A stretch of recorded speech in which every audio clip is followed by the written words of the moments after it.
Assalamualaikum warahmatullahi wabarakatuh. Halo pemirsa, apa kabarnya hari ini? Semoga pemirsa selalu dalam keadaan sehat selalu, agar bersemangat dalam mengikuti podcast-podcast Infus. Nah, pemirsa, kalau Anda sering mendengarkan podcast Infus, kita pasti membahas tentang topik yang cukup berat ya, karena berkaitan dengan diagnosa penyakit.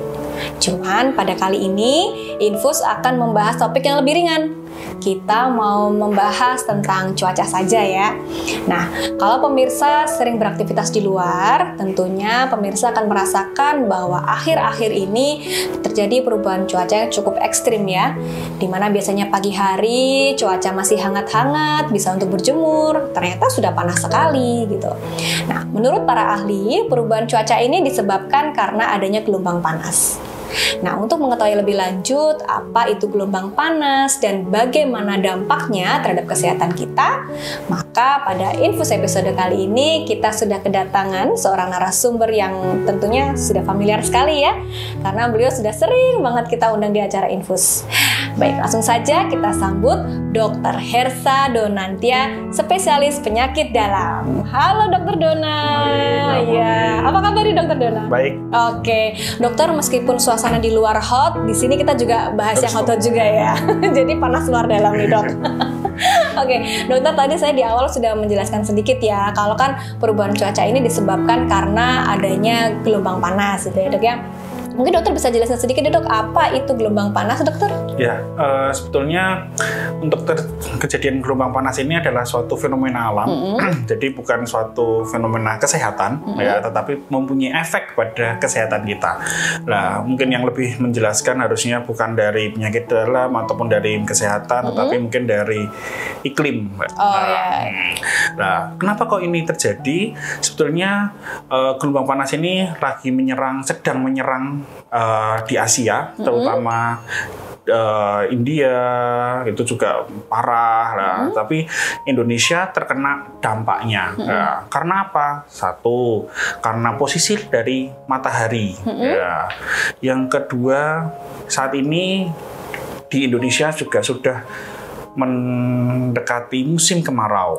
Gitu. Jadi memang panas, ditambah kena ini, tambah panas lagi. Panas jadi tambah panas ya dok ya. Oke. Yang ketiga, karena awan-awan yang katanya awan-awan yang menutupi kita ini, yang melindungi manusia yang di bawah ini, itu mulai menipis ya. Jadinya sinar matahari langsung turun. Jadi lapisan awannya menipis ya dok ya. Atau makanya kalau kadang-kadang kita lihat pagi cuacanya cerah ya.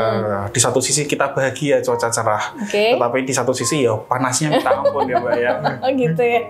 Saking cerahnya panas banget ya dok ya. Iya, seperti itu. Nah, itulah yang mengapa kok sekarang ini sedang terjadi fenomena panas di sekitar kita ini. Oke, baiklah. Nah, untuk fenomena gelombang panas ini tentunya pasti berefek ya dok ya terhadap kesehatan kita kan dok. Nah, apa ini dok dampaknya pada kesehatan kita dok? Ya, memang fenomena panas ini seperti tadi yang saya bilang bahwa ini adalah suatu kejadian alam. Nah, kejadian alam berarti kita tidak bisa menghindari. Nah, jadi bagaimanapun kita harus siap menghadapinya.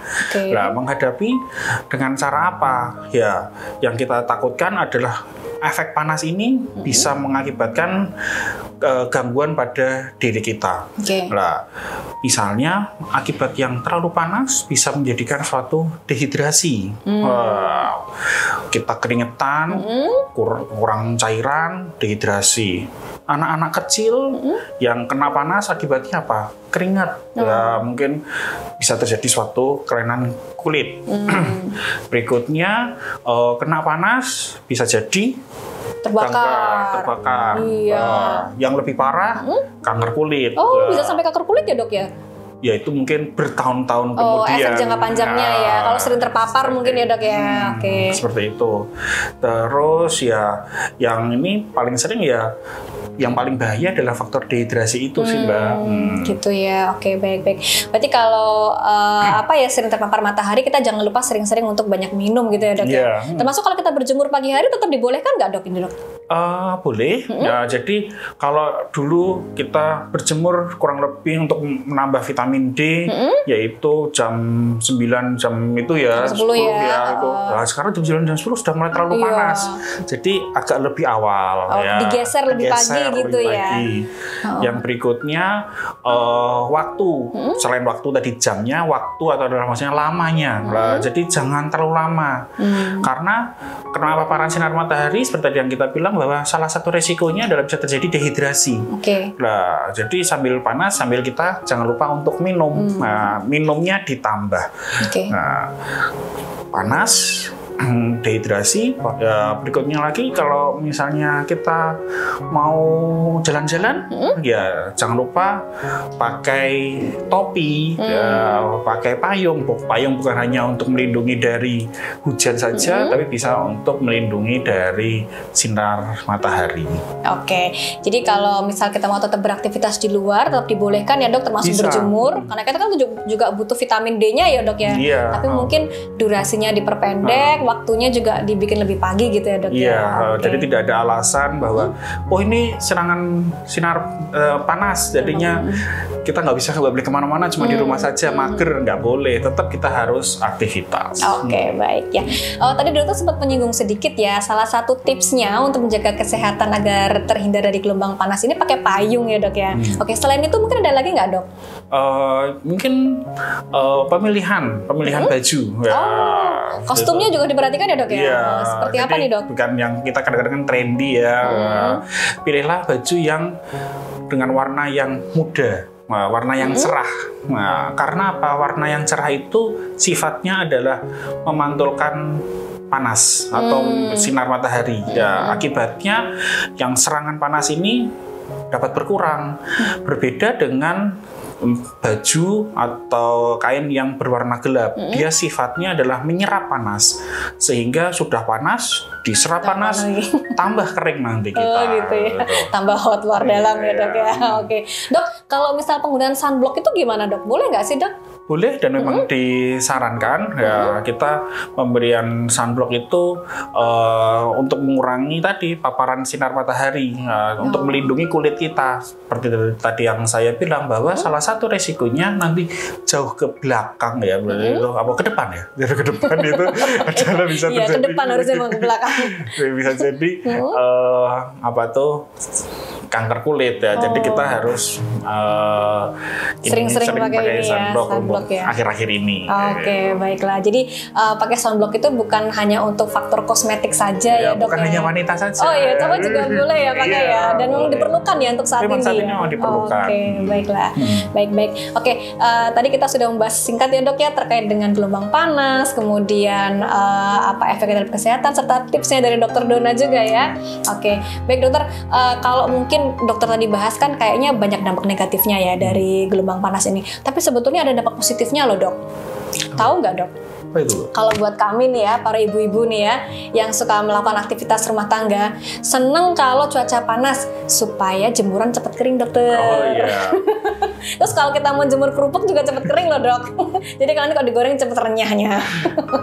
Itu efek positifnya ya dok ya. Dokter pernah dengar juga nggak kalau mungkin lihat di sosmed itu ya dok ya, kan ada juga yang bikin konten tuh kita masak telur mata sapi, itu di bawah sinar matahari ternyata bisa juga matang ya dok ya.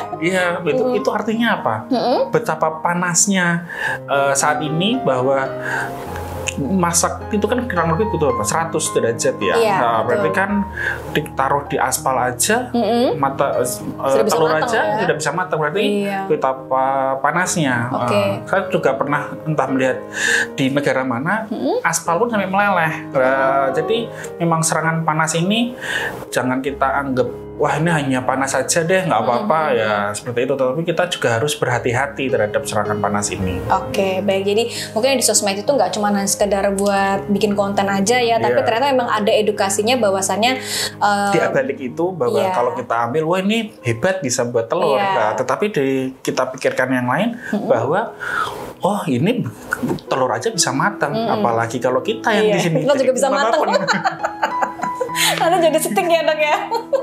Oke, baiklah pemirsa, demikianlah kita bahas sekilas ya dokter ya terkait dengan gelombang panas. Semoga bermanfaat untuk pemirsa semua. Mungkin dokter ada closing sedikit untuk pemirsa Infus dokter? Iya, saat ini memang gelombang panas sedang menyerang kita. Ya, satu dari usul dan saran saya adalah kita harus perbanyak minum, jangan sampai terjadi dehidrasi. Yang kedua adalah menggunakan pakaian-pakaian yang berwarna cerah atau jika perlu menggunakan payung. Yang ketiga, apabila terjadi rasa berdebar-debar, keringat yang terlalu berlebihan, segera datang ke rumah sakit karena mungkin ini adalah efek dari dehidrasi akibat serangan sinar panas ini. Oke, baik. Terima kasih dokter atas informasinya terkait kesehatan yang berhubungan dengan gelombang panas ini ya dok ya. Semoga cuaca ekstrim ini bisa segera membaik karena ini adalah faktor dari alam ya yang kita tidak bisa mengendalikan. Kita hanya bisa mengantisipasi dengan beberapa tips yang sudah disampaikan dokter Dona. Gitu ya dok ya. Baik, terima kasih dokter Dona sudah hadir lagi di Infus. Baik pemirsa, kita akan berjumpa lagi dalam program-program Infus lainnya, tentunya dengan topik yang lebih menarik. Terima kasih. Wassalamualaikum warahmatullahi wabarakatuh.